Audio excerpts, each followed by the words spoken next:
सानहाए मशरिकी पाकिस्तान बिलाशुबा पाकिस्तान की सियासी तारीख का एक अंदोनाक हादसा था कि जब आज़ादी के सिर्फ 24 बरस बाद मुल्क की आबादी के 54% वाला हिस्सा मशरिकी पाकिस्तान यानी सूबा बंगाल हमसे अलहदा हो गया। इससे भी ज्यादा अफसोसनाक पहलू यह है कि यह खाना जंगी के नतीजे में हुआ और करीब 9 माह तवील इस खाना जंगी के दौरान हजारों की तादाद में लोग कत्ल हुए।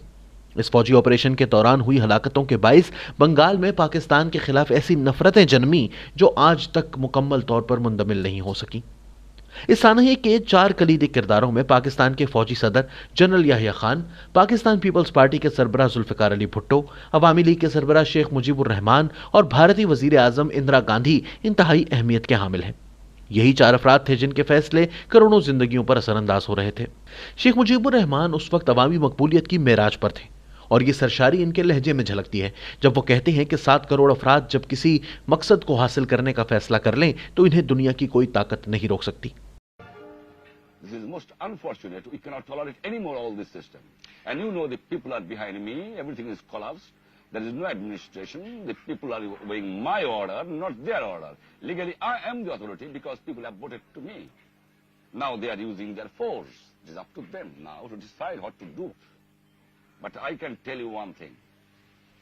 Nobody should play with the fire. Nobody should try to suppress the 70 million people. When they are determined to achieve something, nobody can suppress them. Today, tomorrow, or day after tomorrow. They must win. Victory is ours.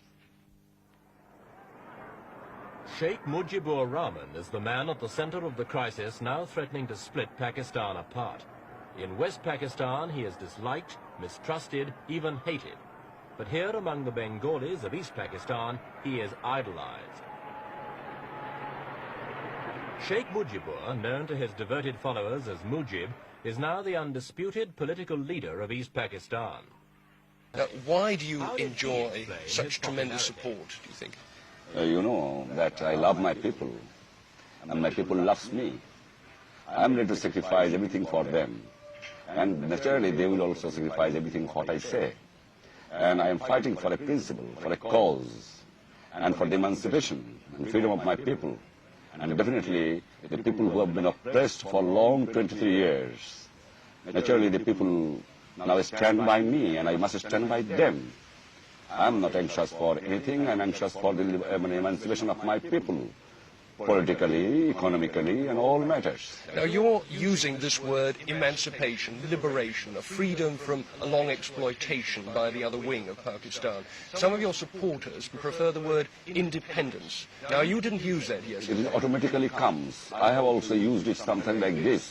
It automatically comes if these people behave like a colonial power, and if the armed forces of the country use like a occupation army and kill the innocent armed people, what we can expect from the people then? You have the opportunities are determined to continue along the path of democracy until the last moment. You're going to make the other people. You know, I am believing in the democratic process. If anybody use force, if people counteract by force, then their responsibility.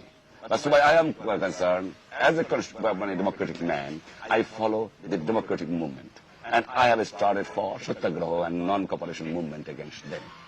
And I am sure my people will not pay tax. I am sure the people will not join in the government. I am sure the people are absolutely behind me and my party. Won't that make President Yahya Khan take military action against you? It is up to him. I don't care. I am for a cause. I am ready to sacrifice everything for my people. Do you think your people are able to withstand an attack by the military government? Do you know that nobody can suppress the 70 million people?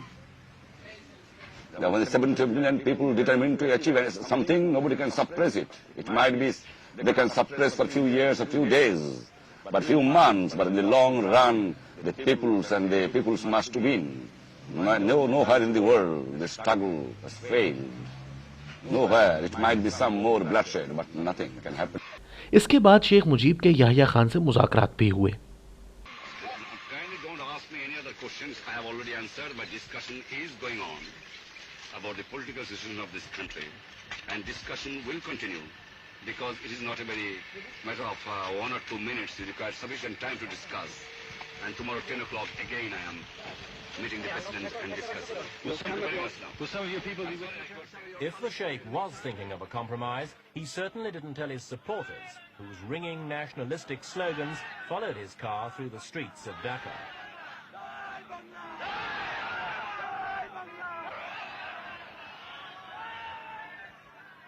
But the question now is, has Mujib overplayed his hand? Many of his more fervent supporters expect him to hold out for independence, and he will need all his political skill to accept a compromise solution and still retain... ताहम इन्हें किसी सियासी महारत की जरूरत ही नहीं पड़ी, क्योंकि दूसरी तरफ कोई सियासतदान नहीं बल्कि एक बावर्दी आमिर था, जिसे सियासी अमल की पेचीदगियों का इदराक तो दूर, मुज़ाकरात के बुनियादी ढंग से भी आगाही नहीं थी। ये खुद सियासी महारत से ही आरी था। इसने मुज़ाकरात कामयाब होने ही नहीं दिए। शेख मुजीब के लहजे में एक एतमाद बोल रहा था, तो दूसरी तरफ याहिया खान कुछ ऐसे घबराए हुए दिखाई दिए जैसे कोई भी हारा हुआ सिपाही नजर आता है। वो तो इस सवाल पर ही लगता था जैसे बिल्कुल सफेद पड़ गए हों कि आप शायद जमीनी हकायक से कट चुके हैं। The border is not a defined line. It's a mass of trees and bushes and riverine warfare. And these people who you saw were not refugees from East Pakistan. I can arrange a lot of influx of refugees into Pakistan if you like to come with me to East Pakistan. I'll show you how they're coming from India. But they're not coming in, nor are my refugees going back to India. You're saying that the people I saw coming with their kitchens and their houses on their heads and all their belongings with them were not refugees from Pakistan? No. My impression is, President, that, and it seems to be one that's shared by many other observers who have visited the camps in India, that the Bengalis are leaving because they feel insecure and because they feel that there is a persecution against them by the army which will continue. No. Is it in your thinking that there should be persecution against these people? I think any government which would like to persecute their own people is nothing but exaggerated lies. Army has persecuted nobody. Army has tried to save 70 million people of East Pakistan against armed rebels of East Pakistan who were excited and incited by a new theory and philosophy of Awami League for secession.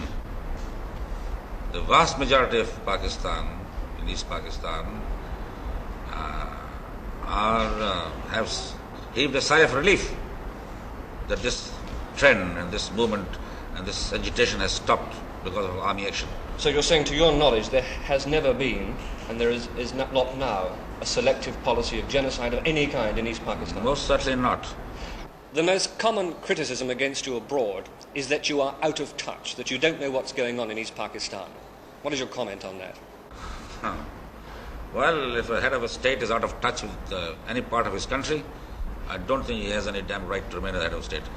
I'm a soldier, basically, and I'm not a politician. I don't want to stick to this job. The moment I find I'm out of touch with my people, I shall quit. I'm not out of touch with people. I know East Pakistan like the palm of my hand. I've served there in many capacities. I know East Pakistan more than the East Pakistanis know themselves, because they haven't got the facilities to move around like I have. So, answer to your question is that I'm not out of touch. I know exactly what's happening. And what's more, I have visited East Pakistan. I'll continue visiting East Pakistan. And when you say out of touch, I happen to be a head of a state consisting of 120 million people. Well, I don't claim that I have gone and talked to every one of those 120 million people. I saw on my own TV 2 nights ago a lot of blood flowing in the streets of Ireland. And I saw the armed forces going for these civilians, and I saw the civilians going for the armed forces. It made me wonder whether I was watching a scene in Pakistan or somewhere else. I was assured that it was in Ireland. So what do you people talk about? Army genocide and army repression. The basic fact is that no government worth its name will allow lawlessness. No government worth its name will allow this kind of brutal activities against their own people.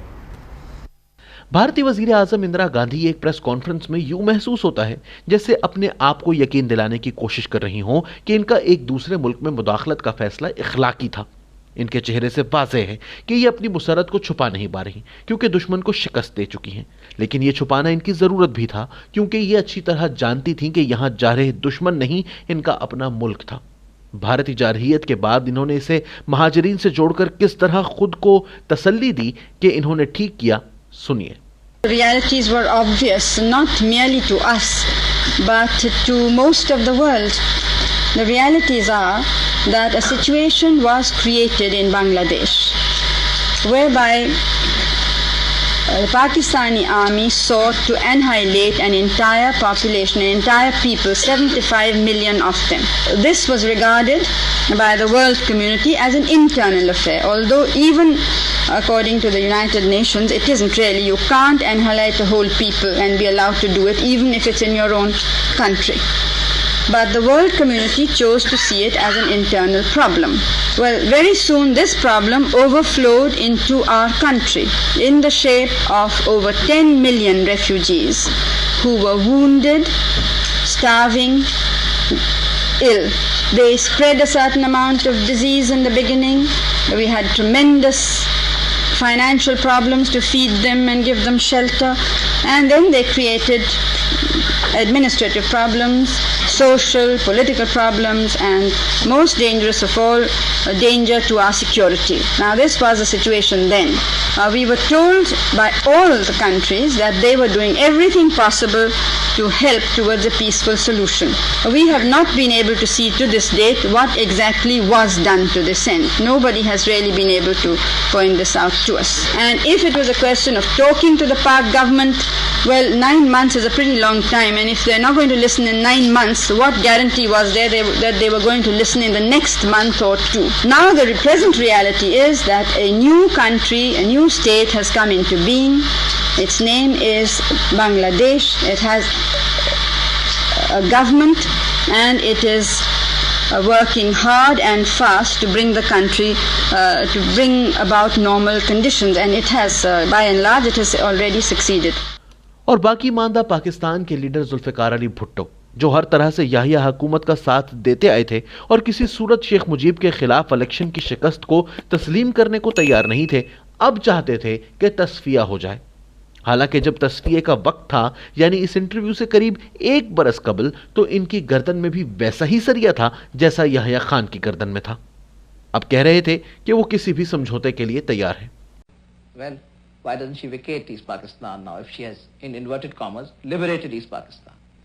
So you will see Indian intentions as time passes.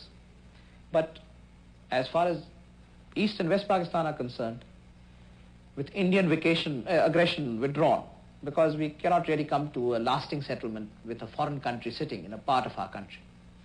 With Indian aggression withdrawn, I'm quite prepared to, in the name of the people of Pakistan, in the interest of our country and the future of our two peoples, that we are prepared to have as loose an arrangement as the leaders of East Pakistan want. लेकिन समझौते के लिए अब बहुत देर हो चुकी थी।